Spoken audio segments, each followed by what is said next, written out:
Hey guys, what is up? This is Wolf/Turd, and today we're going to be talking the Bronze Age Egyptians on the campaign. Let's do it.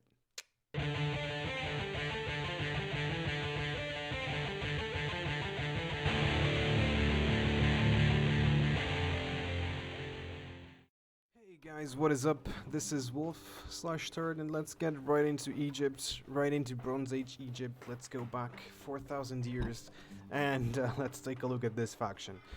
Okay, what is their starting situation here? First off, let's get rid of this fog of war. I don't like it. So that we can see everything. Alright, here we are. How do they start? They start with access to 6 cities. Two of them are pretty good. It's Memphis and Sidon. They're pretty good. But you also have decent settlements in Thebes, Alexandria, Jerusalem. Salamis is a bit small, but it's all good. They have access to a good population pool. Then you start with a chariot general, and I mean you start with chariot generals. Your generals are chariot units, and you have 2 more chariots right here. 2 Egyptian chariot archers. They are pretty good. Use them wisely.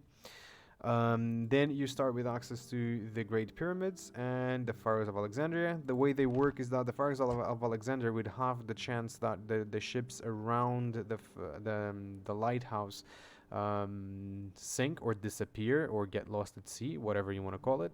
And they give some more movement for your ships, which is really good. And then the way the pyramids works is that no faction that holds the Egyptian regions has any penalties due to culture, which is not really useful for the Egyptians because we are already Egyptians, okay? So it makes no sense. So the thing is, the pyramids are quite useless for the Egyptians, but the lighthouse can have some use if you use a lot of navies, which I usually only use some navies up to the mid on the mid game and forth. You know, sometimes you have to in the early game. Anyway, that is it. And then they start with 2 trade routes worth about 300. And if we check their economy, they're actually making quite a bit of money due to trade, and it's just internal trade, mind you. So imagine when you start trading with other factions. And of course, that they also have a good farming output, with all of their cities have average harvests right there. That's pretty good. Alright, anyway, this is their starting position, and of course I think it's worth noting the cities that they have here, the rebel cities that they have to take. I think it's worth noting that these guys are weak. I think it's worth noting that, yeah, I think that's it pretty much. Oh, that the Hanging Gardens of Babylon that will give them a boost to their farming income is right here. The Colossus of Rhodes is right here. It's not too far away from them.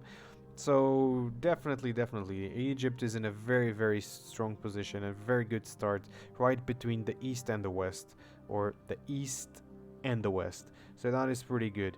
Anyway, how would I go about doing a campaign with Egypt? Well, there's about 4 ways that you can go about it. You can go to the west and conquer Siwa and then Cyrene, going to war against the Numidians. It's no problem, because the Numidians have to walk all the way over here, so they would take a while to come into the aid of Siwa.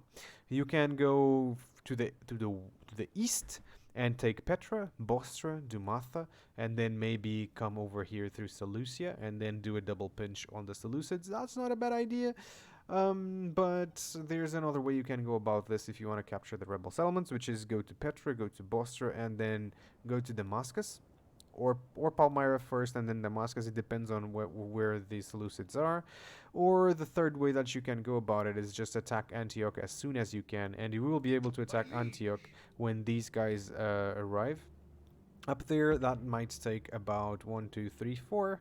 You know, it's gonna be 4 to 5 turns, depends on how you count it. And then you take the chariots, because the chariots are gonna be very useful, of course.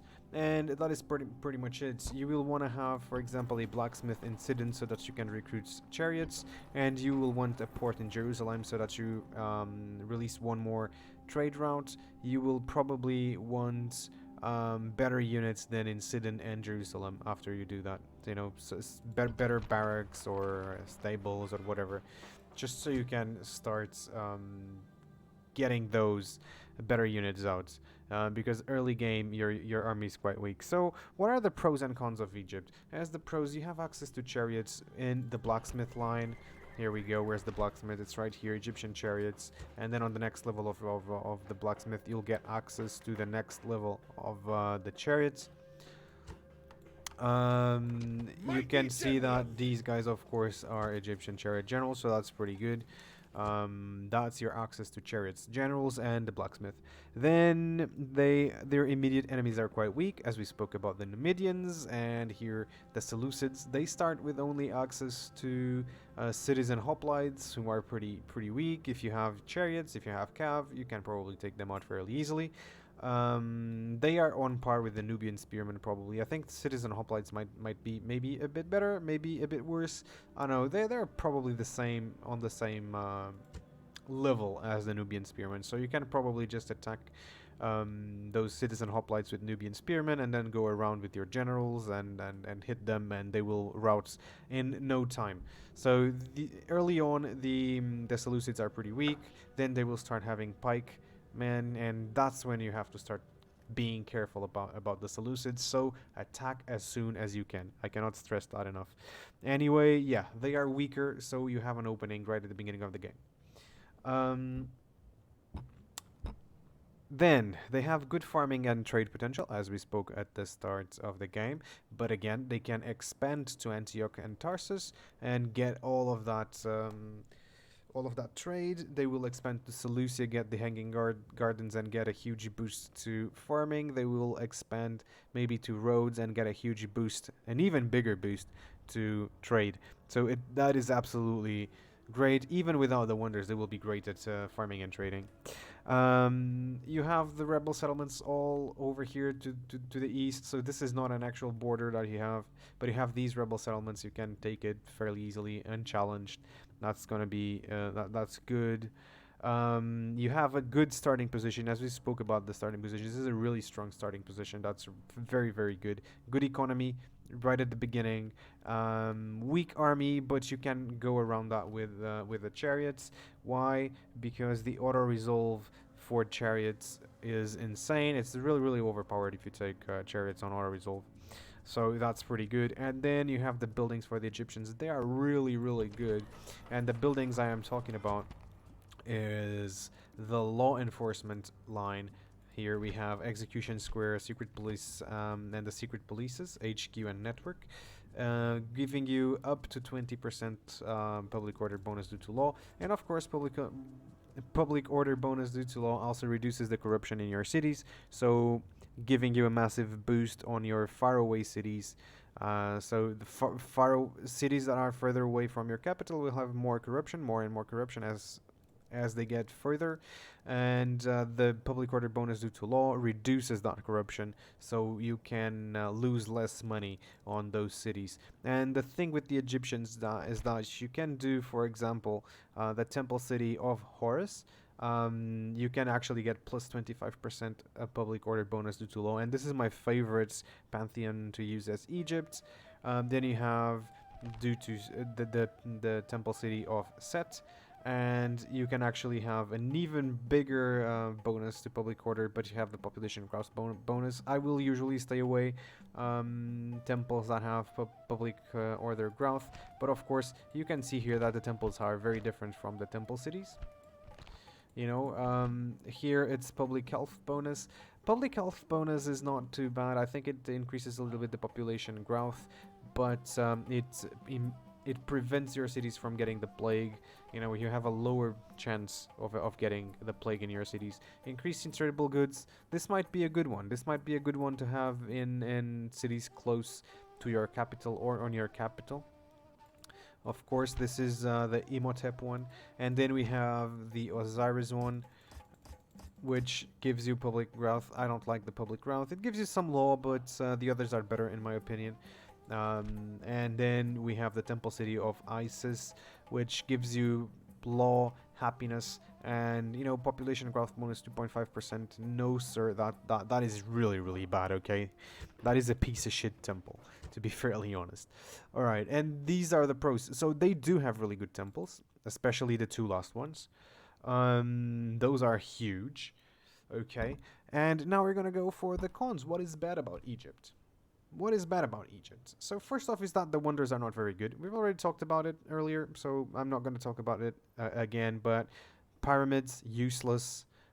This one, yeah, it gives you some more movement on the seat. Might be good, but yeah, they're not top tier. They are not Colossus of Rhodes.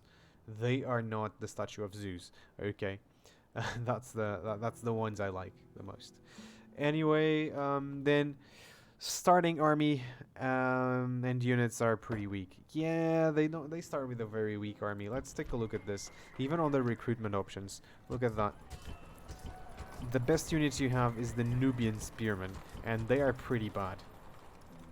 All right, and then if we take a look at the armies that you have on the cities, they are not even that great either. Look, I think you have a decent army here in Alexandria, but just because of the chariot archers, because everything else, man, it's just bad. Okay, so that's kind of it. You're gonna have to do some work right at the beginning of the campaign to actually get your army kickstarted, and then again, we're gonna go for the last con. And the problem is that as other factions become stronger, as the other factions go into the mids to late game, they will start having access to better units than yours. And in fact, some of them will get access to much better units than yours, even better than your Pharaoh's guardsmen. And if you saw my army guide or the tier list for the army of the Egyptians, well, the Egyptian army got the C tier, so you know, I spoiled it, didn't I? Well, no problem. They got the C tier. It's pretty bad. It's not very great. Well, did they get the C tier? Well, I don't remember anymore, so you guys have to go check it out. Anyway, but yeah, the Egyptian army is pretty poor, and you will rely heavily on those chariots, and that's gonna be it, guys. It's like, in the end game, it might be pretty difficult.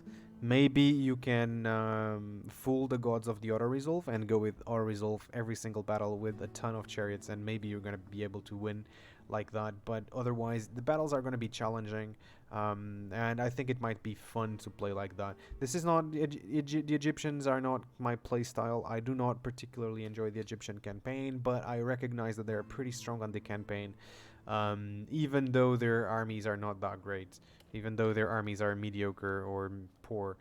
So here's my verdict for the Egyptians. I think that the Egyptians on the campaign are an A tier faction, guys. A tier faction. And I guess they always beat the Seleucids, so that is show enough that they would have to be better than the Seleucids in the campaign. And in my opinion, yes, they are. Their starting position is much better.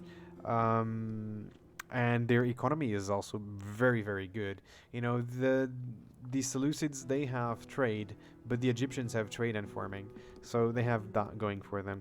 Anyway, guys, A tier for the Egyptians. Thank you guys so much for watching this video, and if you got this far, why don't you click that subscribe button? Why don't you click that like button? It helps a ton, it helps the channel grow, and it will help me make better content as well.